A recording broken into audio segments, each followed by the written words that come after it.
मैं आदरणीय प्रोफेसर पीजे कुरियन का धन्यवाद करता हूं। हमारी परंपरा रही है कि हम इस विदाई समारोह के अवसर पर माननीय उपराष्ट्रपति को एक स्मृति चिन्ह भेंट करते हैं। माननीय प्रधानमंत्री जी हमारे साथ यहां उपस्थित हैं। मैं सीधे आदरणीय प्रधानमंत्री महोदय से अनुरोध करूंगा कि आप कृपया माननीय श्री मोहम्मद हामिद अंसारी जी को स्मृति चिन्ह भेंट करें।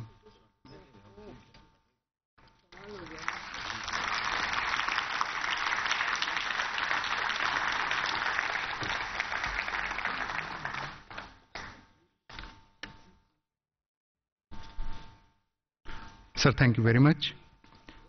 आपसे मैं एक बार फिर से गुजारिश करूंगा कि आज के इन ऐतिहासिक पलों को जीवंत और यादगार बनाने के लिए आप कृपया अपने आशीर्वचन दें।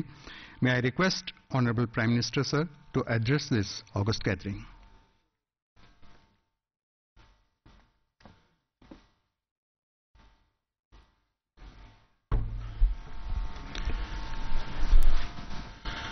आदरणीय उपराष्ट्रपति जी, श्रीमान अंसारी जी, कल से जो दायित्व संभालने वाले हैं वो श्रीमान वेंकैया नायडू जी, आदरणीय स्पीकर महोदया, मंच पर विराजमान सभी वरिष्ठ महानुभाव,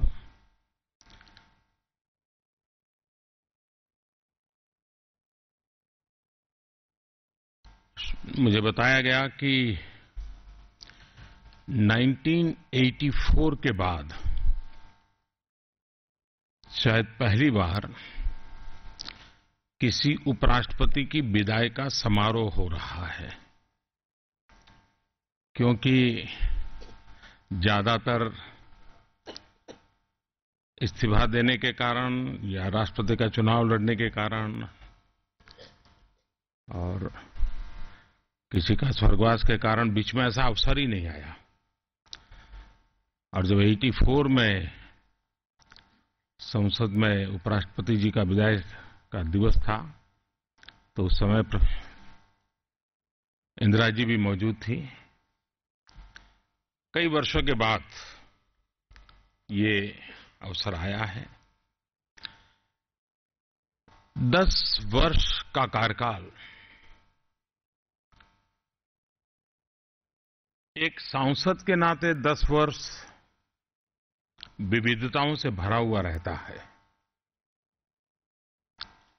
बहुत एक्साइटमेंट के पल आते हैं, उतार चढ़ाव आते हैं, समाज जीवन में घटने वाली घटनाओं का एक सांसद के जीवन में बहुत कुछ होता है। इतने सारे अवस्थाओं के बीच चेयरमैन को एक स्थिरता बनाए रखनी पड़ती है।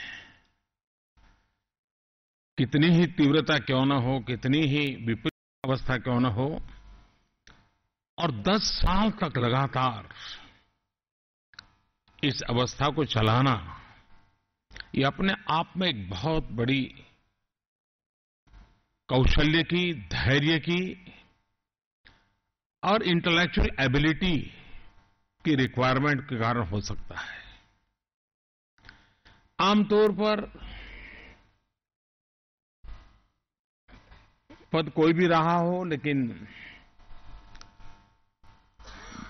सार्वजनिक जीवन हमारा ऐसा है कि विवादों से घिरा हुआ रहता है। सही झूठ पता चलते चलते तो दाग चिपक जाता है और बाद में कोई सही झूठ में किसी का इंटरेस्ट भी नहीं होता है। इतना लंबा सार्वजनिक जीवन में अलग अलग पदों पर दायित्व संभालने के बाद कम से कम मेरे ध्यान में कोई भी ऐसी चीज नहीं आई है जो अंसारी जी के साथ विवादों में घिरी हुई हो। ये अपने आप में एक बहुत बड़ी बात है। सार्वजनिक जीवन में हम सबके लिए सीखने वाली बात है।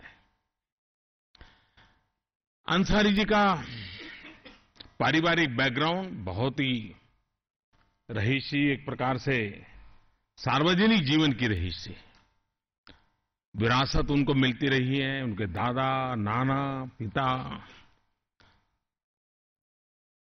किसी न किसी सार्वजनिक जीवन में वो नेतृत्व करते रहे हैं। बहुत कम लोगों को मालूम होगा शायद, उनके एक फर्स्ट कजिन ब्रिगेडियर उस्मान 48 में पाकिस्तान के साथ लड़ाई में जम्मू की धरती पर शहीद हुए थे, देश के लिए बलिदान दिया था। तो ऐसी एक परंपरा से पले बढ़े अंसारी जी संसद में, और मेरा अनुभव रहा है कि वो अपने विषय में बहुत कम बताते थे। मैं कभी उनके घर भी जाता था, जब मैं मुख्यमंत्री था तब भी जाया करता था। तो मेरा अनुभव रहा कि वो जिज्ञासु की तरह आपको बारीकी से पूछते रहते हैं। शायद वो उनका कैरियर डिप्लोमेट के कारण भी शायद ये उनका गुण विकसित हुआ होगा कि सामने वाले को बिजी रखो, वो बोलता रहे, हमारे जरूरत निकाल देंगे।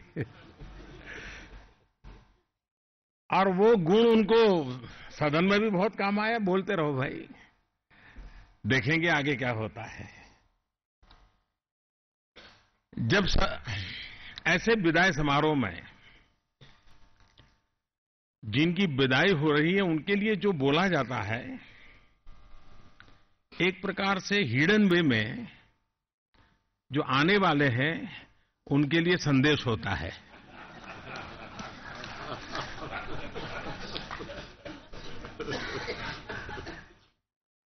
ये गुण थे, ये गुण थे, ये गुण थे, सब इसलिए कहा जाता है कि भाई आप भी ये करना।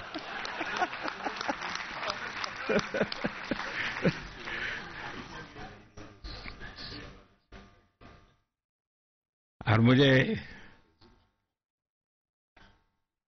वेंकैया जी का पूरा अनुभव है, सालों तक किया, तो वो इसमें से हर बारीक चीज को पकड़ते होंगे आज।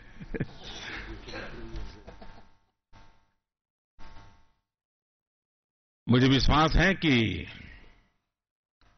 इतना लंबा सक्रिय जीवन, इतना लंबा अनुभव, 10 साल के कार्यकाल में काफी बदलाव राष्ट्र जीवन में भी आए हैं, और इस पद पर रह करके उसको देखने का एक अलग अवसर मिलता है जो उन्हें मिला है। सदन की कार्यशैली में भी बदलाव, नए सुझाव, हो सकता है वो जब तक वहां थे संभव न हुआ हो। मुझे मालूम नहीं है कि इस पद से भूतकाल में जो निवृत्त हुए, उन्होंने बाद में इस व्यवस्था में क्या आमूलचूल परिवर्तन करने चाहिए, व्यवस्थाओं में क्या सुधार लाना चाहिए, टेक्नोलॉजी को कैसे लाना चाहिए, ज्यादा हमारा समय प्रोडक्टिव कैसे बने, आउटकम कैसे ज्यादा बढ़े। क्योंकि वहां बैठे हैं तो उन्होंने सब देखा होगा। हमारा अपर हाउस और अधिक क्रेडिबल कैसे बने। इसका मतलब ये नहीं कि आज क्रेडिबल नहीं है, और अधिक समाज के लिए एक बड़ी श्रद्धा का केंद्र कैसे बने। लोअर हाउस के लिए भी अपर हाउस एक श्रद्धा का केंद्र कैसे बने। सिर्फ प्रेरणा का नहीं, मैं श्रद्धा का शब्द प्रयोग कर रहा हूं। बहुत कुछ उन्होंने देखा होगा, बहुत कुछ उन्होंने अनुभव किया होगा। उस समय शायद उनकी मजबूरियां रही होगी, अवस्था ऐसी रही होगी कि उनको उस समय दिन निकालना होगा, सरकार का कोई कामकाज निकालना होगा, बड़ी गर्मा गर्मी है, गहमा गहमी है, तो उसको थोड़ा ठंडा करने के लिए कुछ स्टैंड लेना पड़ा होगा। लेकिन उसमें से कुछ कॉन्क्रीट चीजें निकल सकती हैं। मैं आशा करूंगा कि देश हित में आने वाले लोगों के लिए उपयोगी हो और कुछ व्यवस्थाओं में बदलाव लाना हो।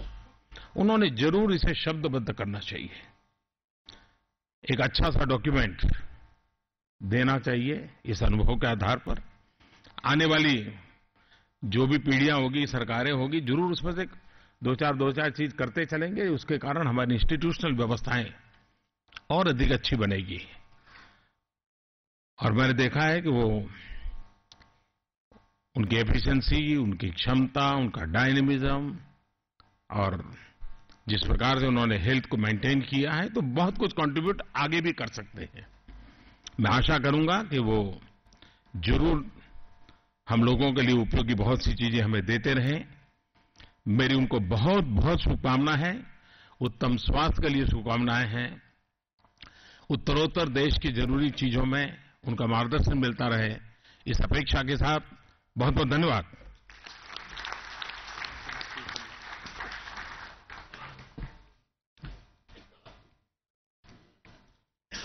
Sir, thank you very much.